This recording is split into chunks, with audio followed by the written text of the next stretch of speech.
call them egalitarian hunter-gatherers because there's no kind of pressure, like a religious pressure to stay in this pair bond, or or on virginity and or these kinds of things. There are people kind of just up and kind of say, well.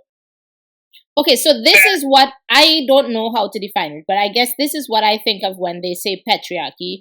The pressure to stay together, pressure on virginity. So all of these sort of religious influences, this is how I believe, this is the only thing I could say that feminists would be correct if they're talking about when they name something as patriarchy or... In an unreformed patriarchy, they kind of create kind of codes, cultural codes that can facilitate, certainly, female oppression. Right, but I wouldn't say that it is caused by men or that it is only female oppression, but I can understand how you could define such a culture as oppressive to the individual. Certainly as what I would call an unreformed patriarchy. Right. Yes, and it's no kind of what we would say in evolution. These are all kind of ecologically determined, not biologically determined, not or anything like that.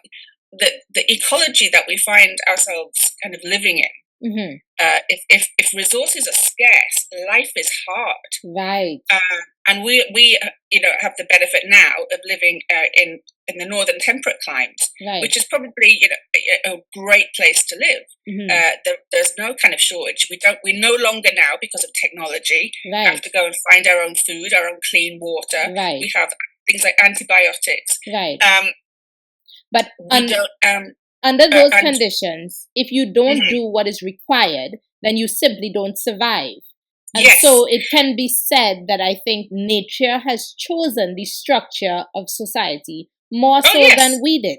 And that has to be acknowledged. It's what you would say, culture is downstream of biology, is downstream of evolution. Absolutely.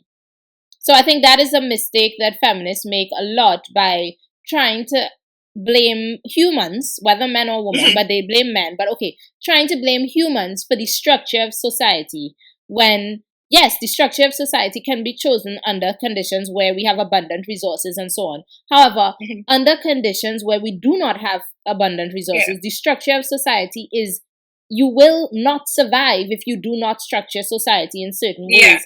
And so it is influenced by nature, and that has happened historically.